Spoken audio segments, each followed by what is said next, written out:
In this lesson, I'll show you a simple but yet very efficient method to become both fast and steady on the piano. The method is quite silly actually, but nevertheless, it has really helped me out to gain a much better piano technique. In the start, you might laugh quite a bit, and that's totally okay. But if you have a little patience with me, we'll find out later on in this lesson that this quite silly method has so many great aspects. And doing it right, and I'll show you how. I think this is the best practical way to become both very fast and very steady in a rhythmic sense.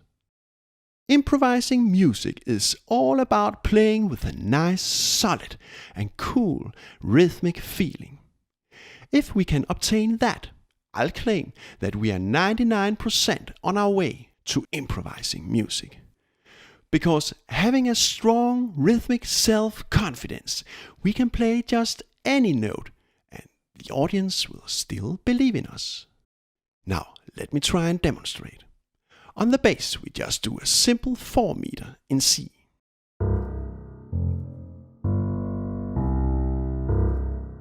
And look, we can actually play every single key in the right hand if we just do it steadily with a strong rhythmic self-confidence.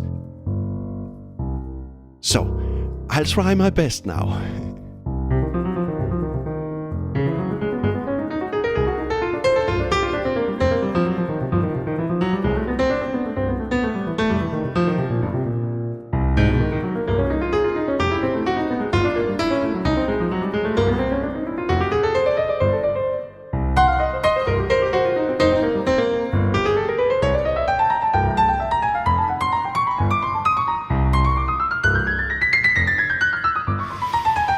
Okay, but to obtain a strong rhythmic self-confidence, we need to exercise our fingers a lot. And my problem is that I do actually not sit by my piano very often. Many times I have to do other stuff. And I must also admit, sitting by the piano too long, I just tend to get a little bored. Well, I don't know if you share this feeling with me. But the question is, how do we exercise our fingers on a regular basis when we cannot sit by our piano 8 hours a day? Well, we just have to get ourselves a silly and annoying habit. So here comes my secret method.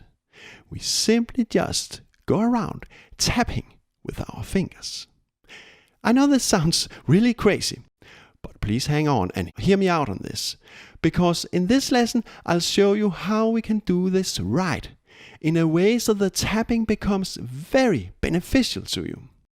Furthermore, we'll later on create specific beneficial exercises, and we'll actually transfer them directly to the piano keys, improvising music. And by the way, by the very end of this lesson, I'll take a big risk and I'll try to show off a little bit. How fast can a regular guy like me, not practicing the piano very often, play just by having a tapping habit? We'll see how that goes. So please hang on. This is a new jazz lesson, by the way, and my name is Oliver. Now, before investigating the techniques about how to tap the right and most beneficial way, let me tell you about how great tapping is. The main idea is that we can tap almost everywhere at every time. Often I do it on a book. This is my scrapbook, by the way, for writing down crazy ideas.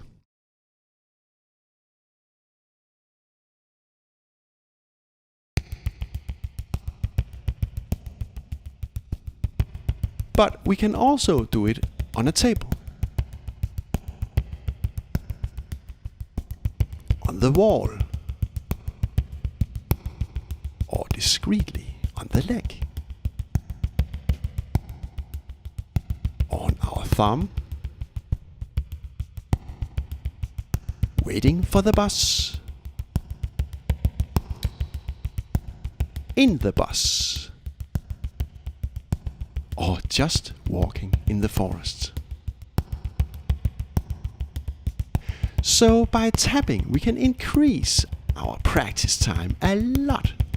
And by doing the tapping the right way, as I'll show you in just a minute, we can really improve our rhythmic steadiness and speed. By tapping we build up a strong connection between fingers and brain, so to speak. But don't stress about it. Do the tapping only when you feel for it. Tapping just a little bit every day can also help you a lot. You keep your fingers moving, so to speak. So, try it out. Now, let's talk tapping techniques. The thing is that we have to tap in the right way to really benefit from our silly habit. Firstly, what's very, very important when tapping is to do it steadily. Make the tapping sound good.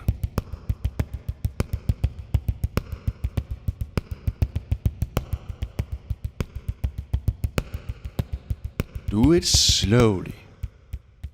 It's so much better and beneficial to tap slowly but steadily than to tap fast and unsteadily.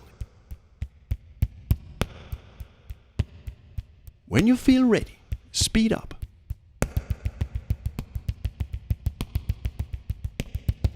But if you get unsteady in the slightest, slow down again. Don't rush anything. Secondly, if you feel any tension in your arm or hand, stop immediately. Just for a few seconds, until all your muscles are once more relaxed. And then continue your tapping. Don't ever keep on if you have any tensions. So we just do as many small breaks as we need. It's a sort of reflex we build up. Tension, stop. Relaxed, start. Tension, stop. Relax, start. In that way we educate our brain, so to speak, to always do everything relaxed, cool and easy. If we want to learn to play really fast, that's the only way forward. Thirdly, it's a good idea on a regular basis to check out that you have no unwanted twitches. You can, for example, do that by placing all your fingers on the tapping plate simultaneously. Now, try to tap one finger at a time.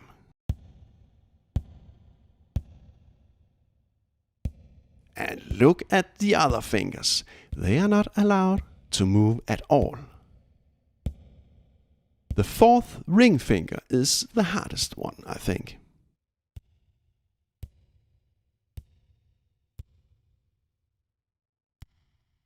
Do this very slowly until you are able to control every single finger independently.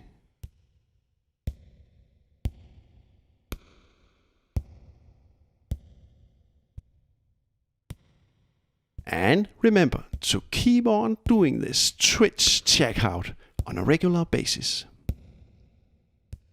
By the way, this checkout is very silent and therefore very suitable when we have to be discreet, like at the library or at the dinner table if your husband or wife gets too annoyed about the constant tapping.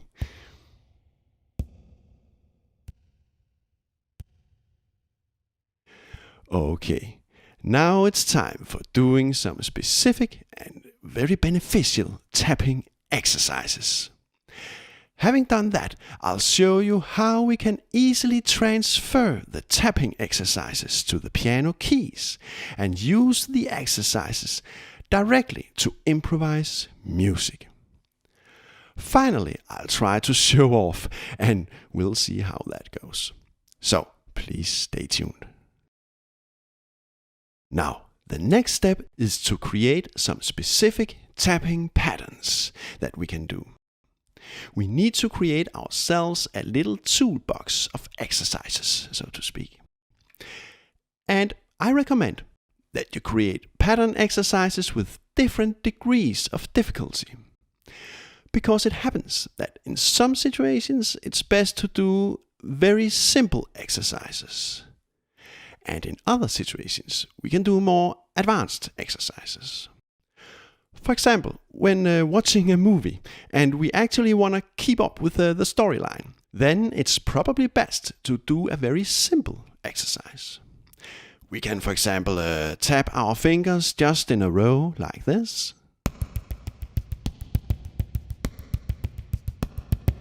Or we may just exercise 2 fingers like this. By the way, make sure that the other 3 fingers are relaxed and not pointing out in the air like this. So this is better.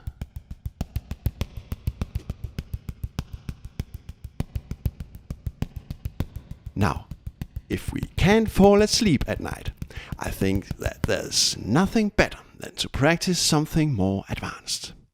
Actually, these tapping exercises can really make me calm down. Tapping really clears my head. It's pure meditation. And often I fall asleep shortly after. So, at night, I may do a 4 meter in the left hand like this. And then, for example, play 16th notes in the right hand, but with only a 3 taps long pattern, like this.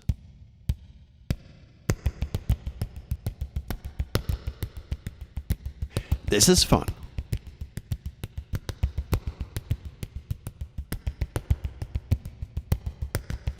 Or maybe in the right hand, a 7 tap long pattern, like this.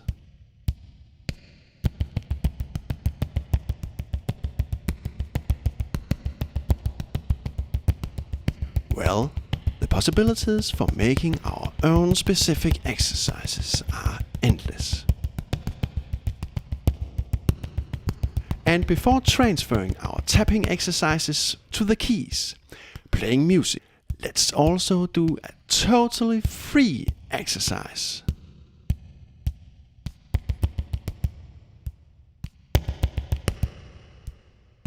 Just improvise with your right hand fingers.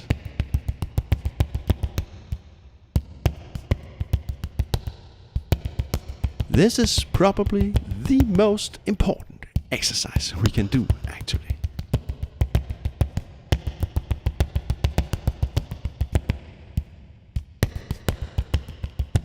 Now, let's transfer our exercises to the piano and make our tapping into music.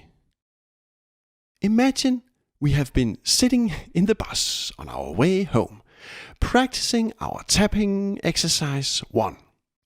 Now we finally have the opportunity to visit our lovely piano. So, what sound can we make out of our tapping exercises? Well, we have a lot of options. But what about playing a pentatonic hand grip and try this out?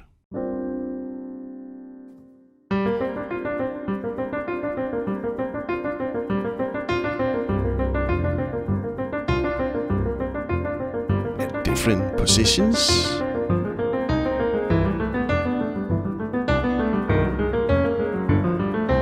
Yes, I can really feel how my tapping practice has improved my piano skills a lot already.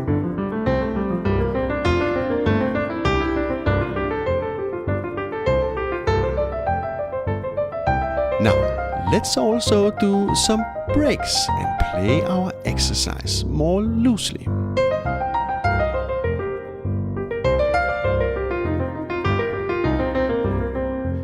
Just play around.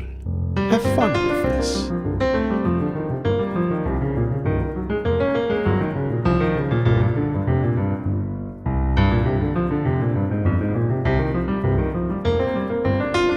Now, what about also transferring our tapping exercise 2 to the piano? Still using the pentatonic hand grip.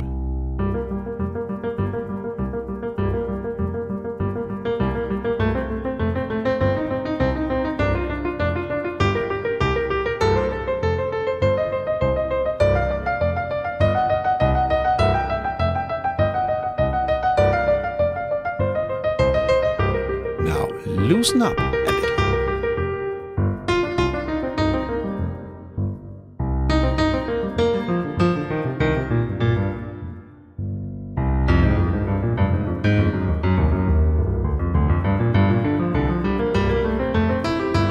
Now, what about our tapping exercise 3? We have been practicing, hopefully not all night.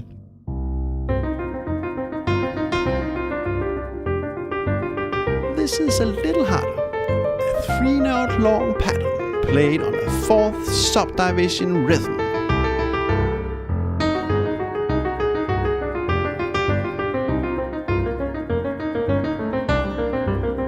And let's loosen up.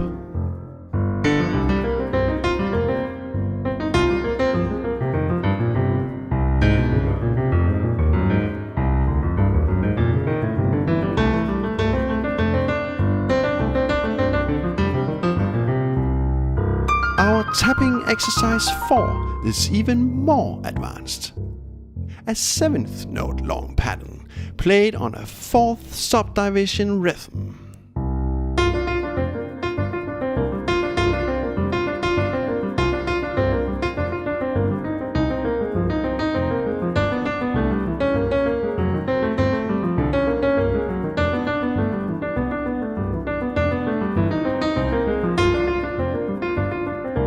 Let's loosen up.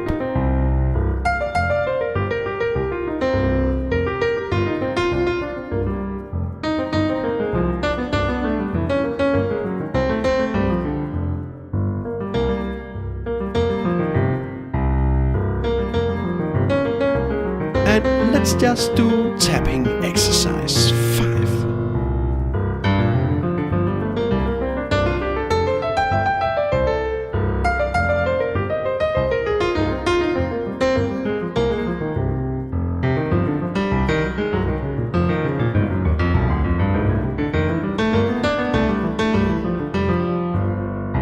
It's when translating our tapping exercises to the piano keys that we can really feel how much we have actually gained from our quite silly tapping habit. It's now our hard work pays off.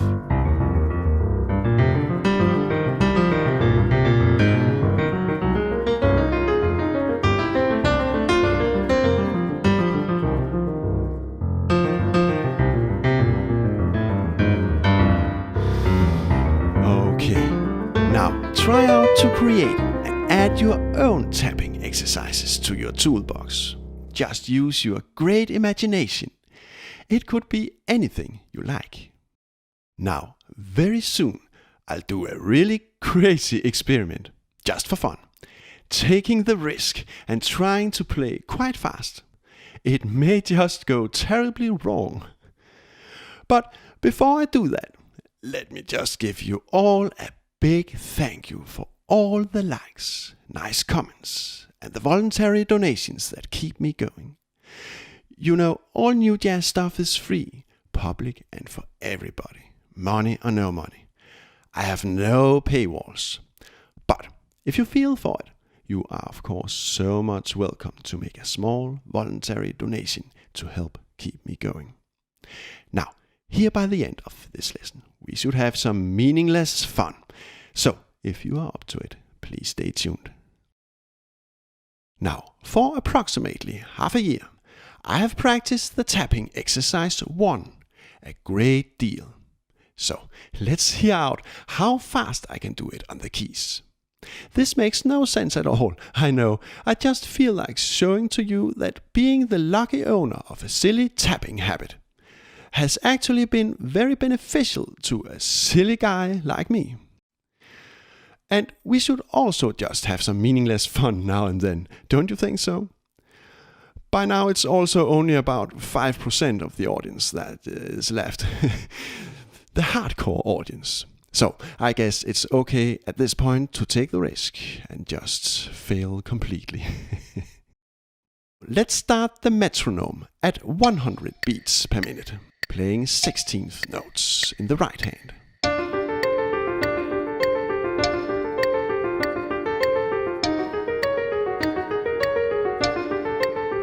Okay, that's easy. 120.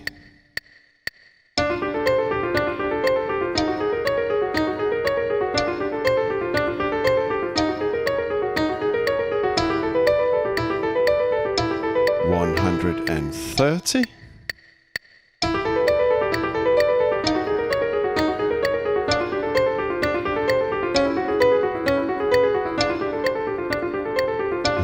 140.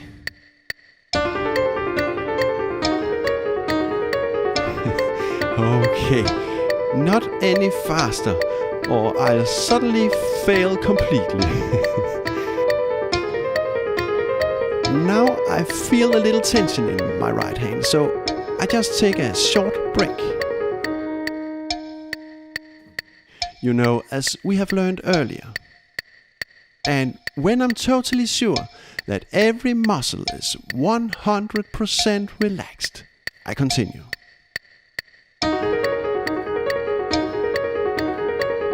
And let's loosen up and just have some fun.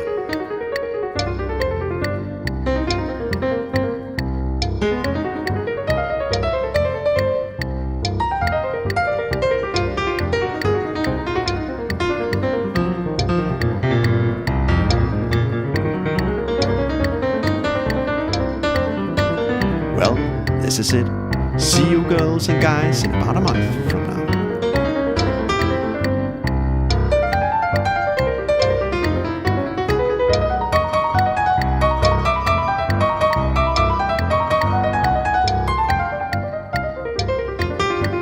The best and warm regards from Oliver.